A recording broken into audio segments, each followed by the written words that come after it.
And I'm Annina, one of the facilitators for the Coloring and Creativity group that was meeting at the main branch of the Huntington Library every Thursday.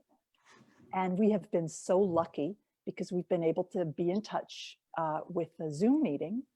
And today is very special because for the first time, we've been doing the Zoom with the library and experimenting with this Facebook live stream. And hopefully that is working even as I speak. So I just wanted to say a few words first about the Coloring and Creativity Club in case you are interested in participating. It's really fantastic. You can do coloring, you can do a different craft, and we get together for an hour or two every Thursday and share and talk about what we're doing, and we give each other inspiration and support. So please think about doing that. And I would also like to say right now that hopefully, you know, staying safe, being at home more now, you've maybe have some creative things you want to do, and you've been able to carve out a little bit of your apartment or your house and have a table and have some supplies. And I just wanted to touch on that a little bit, just very basic coloring stuff for today. And then hopefully we can expand and get some other members of the group involved in what they're doing and some of the techniques they use. A little bit of your... Ooh, I'm hearing myself. Okay, I think I'm ahead of myself with this Zoom. Anyway, we're just experimenting, so please bear with us for today. Anyway, for the coloring, hopefully you've got a coloring book, maybe your grandkids, your kids lying around, or else you can really get some good things off of the internet. And a couple of the favorite sites that we like to use, one of them based right here in Long Island is Dover. And if you just Google Dover Publishing, you can get some really great printouts from them. Another great website is Crayola. Crayola does a lot of coloring pages as well. And the third one is called Color It. And again, if you just go on and sign up for their newsletter, they'll send you some coloring pieces. And then you just print them out. And I usually do, I found this one from the, this was from the traveling pages, traveling coloring book of the New York Times. And they offered that as a download.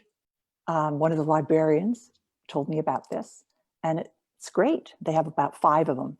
So I picked this one for today for the little introduction because it is not too ornate and it is got some nice big shapes. Because today I really just want to give 1 or 2 simple tips about texture. You know, coloring, you know, you can just sit down and color, of course, and you can use all kinds of things, magic markers, pencils, colored pencils. Some people love colored pencils. You can use paint. But today I want to just show real quick, I don't want to take too much time because we're still experimenting, but how you can add some texture. And the thing that inspired me was actually a book I got at the library at a sale, at the Friends of the Huntington Library sale. It's this book about people used to go and make rubbings of graves. Let's see if I can find a good picture.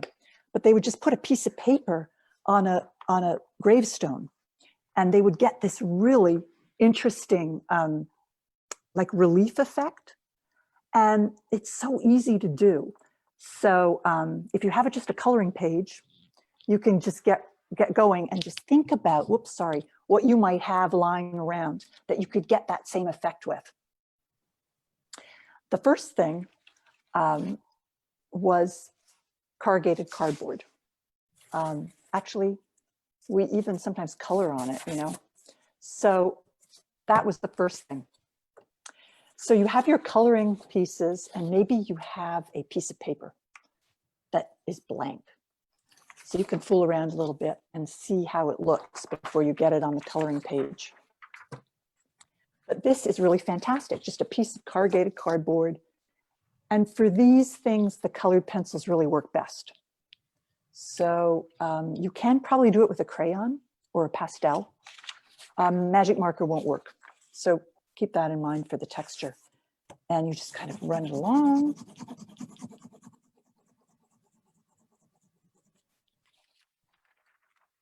And you've got this fantastic, already you've got something fantastic. And I can just see it right away in one of these domes. You know, so you just lay it right down. And actually, I think I want to go horizontally. I don't know why, but I do.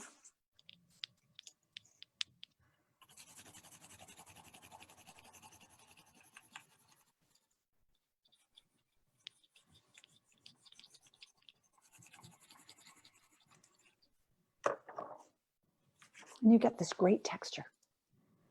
Then you can sort of finesse it around the edges a little bit.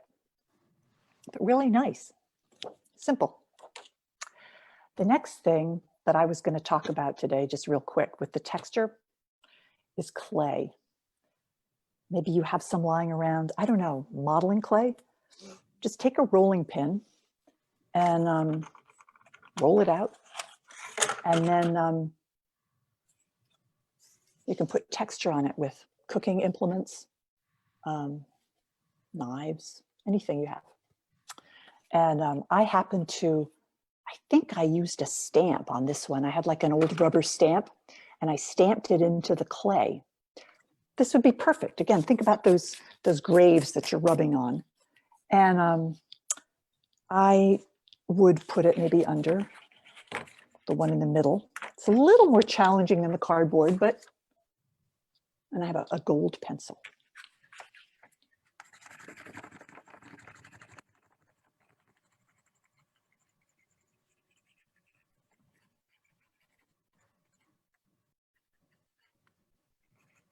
Again, you have to kind of, you'll have to finesse it a bit, but just to give you the idea, it's neat with the gold too. And you'd think, well, maybe one of these domes is probably going to be gold anyway. So that's another thing. And really the sky's the limit. I mean, here on this clay, I think I pressed in some leaves and stuff.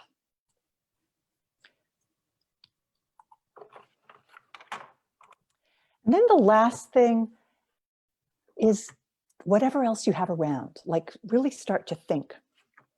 Maybe you have some old costume jewelry or you can make a print of that. I took some wax and I stamped an owl ring in here. That would be good to make a rubbing. Could put an owl, I could see an owl somewhere in here, maybe in the front. Or maybe even you could rub one in sort of in the sky or something like that. And I have to share though, I do have something really cool that I found. This is just a little artifact that somebody gave me that I think it's a replica and it was from a museum store. And it's these hieroglyphs from an Egyptian tomb or grave, something like that. So I thought, aha, I can just completely see some hieroglyphs. And maybe I'll do blue. I don't know, what do I want to do? Maybe I'll do green. Okay, maybe I'll do green. I don't know. Let's see how this works. And again, you just kind of hold it still. And it's going to give this, maybe this will be in Egypt, you know. So it'll give it kind of this exotic flavor. And you know, you can always jazz it up then with a gold pen or some gold paint. And there you see you've got these nice hieroglyphs. Very cool. And you know, you can do that with the clay. You can look up in a book and see what kind of, you know, follow some hieroglyphs and put them in the clay. You can make your own one of these and then use it. And, you know, to the point of having a couple different versions, here's another, the same, I just printed it out a couple times, and I decided to do all the domes in gold. And then I used the cardboard backing for the sky. And of course, there'll be more. Maybe I'll use it for the show and tell next week. But of course, I'll have to go in and do all this. Maybe I'll put the owl there and so on and so forth. Anyway, I am so glad that you were watching. And I just wanted to keep it really short and basic right now. But hopefully we can do some more things. And in the meantime, I would love to invite you to get involved and to do something creative this week. And I want to thank you all so much and hope to see you soon again.